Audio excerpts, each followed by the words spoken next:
جو صاحب آستانہ ہے، جو گدی نشین ہے، وہ آپ کو شرک تو بے حساب دے گا، میکسیمم بہت کم آستانے ہیں شاید جہاں سے توحید نکلتی ہو، ورنہ ان گدی نشینوں سے، ان آستانوں سے، ان درگاہوں سے آپ کو شرک ملے گا۔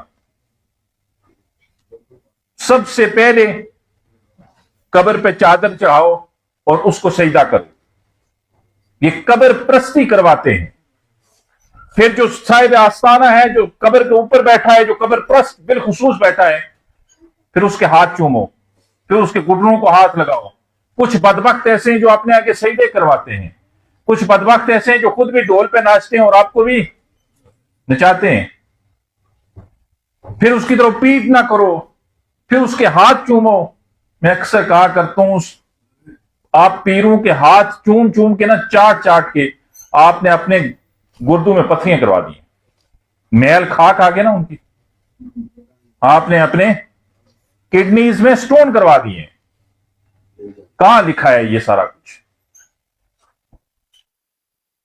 کیا یہ میرے نبی کی تعلیمات ہیں؟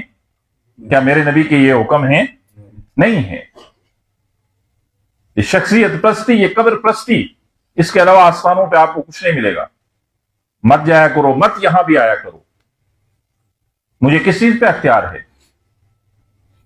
میں اپنا سر درد ہو جائے دور نہیں کر سکتا، مجھے بخار ہو جائے دور، میں اپنے ہاتھ پہ اختیار، یہ اٹھتا ہے اللہ کے حکم سے، نیچے ہوتا ہے اللہ کے حکم سے۔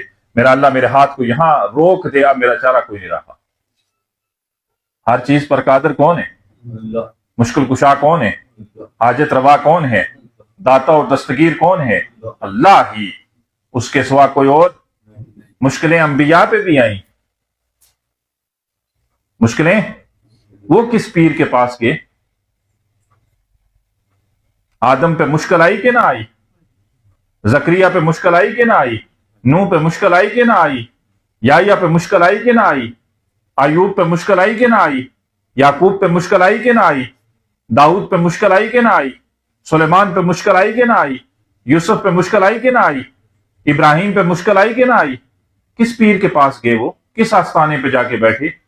اس اللہ کے در پہ، اس پیر کامل کے در پہ۔ آدم پہ مشکل آئی، پکارا ربنا ظلمنا انفسنا وان لم تغفر لنا۔ کس کو پکارا؟ اللہ کو پکارا۔ اپنے اللہ سے تعلق بنائیے، اللہ کی قسم کہیں اور جانے کی ضرورت نہیں پڑتی۔ اور جب اللہ سے تعلق ٹوٹتا ہے تو پھر اس طرح ہماری دکانیں چمکتی ہیں، پھر اس طرح ہمارے کاروبار بڑھتے ہیں، پھر اس طرح ہمارے بینک بیلنس بڑھتے ہیں، پھر ہمارے آستانوں پہ چاندی ہوتی ہے، پھر ہمارے کاروبار وسیع ہونا شروع ہو جاتے ہیں، پھر ہماری گاڑیاں بننا شروع ہو جاتی ہیں، پھر ہماری جائیدادیں زیادہ ہونا شروع ہو جاتی ہیں۔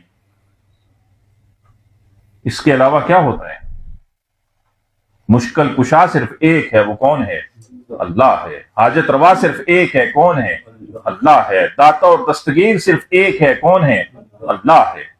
اس کے علاوہ کوئی اور کچھ نہیں کر سکتا۔ جب آپ قرآن ترجمے سے پڑھنا شروع ہوگے تو یہ آستانے سارے خالی ہو جائیں گے۔